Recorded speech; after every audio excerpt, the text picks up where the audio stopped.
Hey everybody, my name's Darryl Albera. Welcome back to Journey to VR. For my Friday favorite post this week, I'm going to show you how we can take my reality captured environment that's in 3ds Max and get it into a VR format that's on the area. So it's really pretty fun to do and very, very straightforward. Right, so here we are inside of 3ds Max looking at the reality captured environment that ultimately we want to get onto the gallery on the area as a viewable VR asset. So how do we do that? Well, the first thing we need to do is get this into sketchfab. And to do that, we need to get the sketchfab exporter integrated into 3ds Max. So we'll jump over to the sketchfab website. And on that sketchfab website, we can basically go to the exporters, 3ds Max, and download the MZP script file. So pretty straightforward. I've already downloaded that guy. So if we just jump over to Max, I'll show you how to integrate the tool. So all you have to do is simply go to where you've downloaded that script and drag and drop it into your viewer and basically tell it to install the sketchfab script. After that's been installed, the next thing you need to do is add it to your user interface in some way. In this example, I'm going to add it to my right mouse click in my quad menu. So we'll just make sure we're on quad menus. We'll filter the category out down to the Klaus tools to grab the sketchfab menu and just put that at the bottom of my list. So now that I've done that, when I right mouse click in my view, I can go ahead and execute the sketchfab exporter. So the first thing I need to do is just give it my login for sketchfab. So obviously you have to have an account on sketchfab for this to work.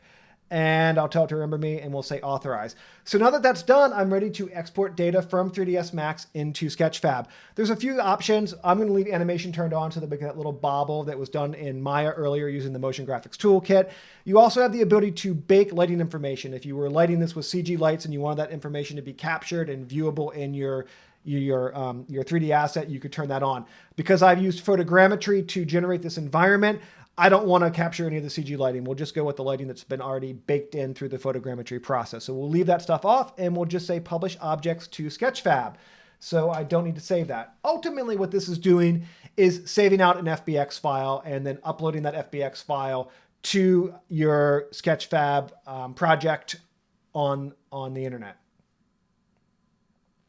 So now that that's done, we can open the model inside of sketchfab. Just click the little link in there and it automatically takes you to it. It takes a little time to process the data, So once that's done, you can now view the data on your 3D model. So we'll go ahead and we'll just kind of zoom around this guy and kind of zoom in here. And you can see that it's obviously a 3D asset with some animation on it that I have the ability to navigate around. So that's great. Now that it's in sketchfab, we can integrate this into the gallery section of the area. So how do you do that? You just simply grab your URL and jump over to the area, and inside of the area you can go to the gallery section and then say upload your work. So you have a variety of options of types of things you can upload. We're going to use a sketchfab file, and as soon as I paste this sketchfab URL in there, you can see, so there's sketchfab and it's already loaded up inside of the area. So it's pretty straightforward. And keep in mind that when you're putting data on the gallery section, it needs to be approved. So I'm not going to go ahead and upload this because I've already got a version of this that I put through the system earlier that's live and ready for us to view. So let's go ahead and check that out. We'll just jump back here and we'll get to my gallery section. So here we are inside of my gallery section of the data that I put up earlier. And you can see that it's pretty much the same experience on the sketchfab website, except obviously it's embedded into the area and there's a comment section and things like that. So that's kind of fun and kind of cool. Now here's where it gets really interesting. If you click on the View in VR button, it brings up a couple of options. So it's saying, all right, cool. If you want to view this on a mobile device, here's a short link. If you're on a PC and you wanted to use a Rift or a Vive to view this, you need to be in a WebVR compatible browser. So if you click on that, it'll basically say, go ahead and download one of these browsers and you can then use this sketchfab environment with your Vive in the browser. So I've already done that. So what we've got here is, this is a version of Chrome. Oops, looks like I didn't jump over to that guy. This is a version of Chrome that's got the area loaded up. And you can see I'm actually the last person to publish something to the gallery. So it's just sitting here. So if we click on this guy and bring it up, we now can view this inside of our VR headset by simply waiting for it to load the data in here, and we'll just kind of zoom in here. You saw the Steam VR UI kind of fly up on me automatically as soon as I started doing that.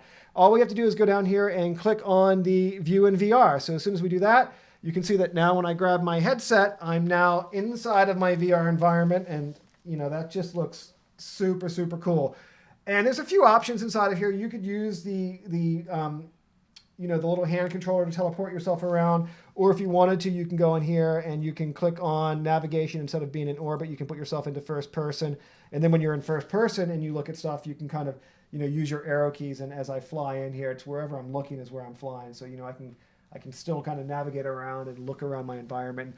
The environment's getting better and better as the journey to VR continues. John Tojak's been working on this and cleaning up the modeling and reprojecting the textures, and it's actually looking really quite nice now. It's looking really sweet. So that is basically it. That's how you can get data out of 3ds Max into the gallery section of the area as a VR asset. Super, super fun. And you can do the same workflow with Maya also. There's a sketchfab exporter outside of Maya.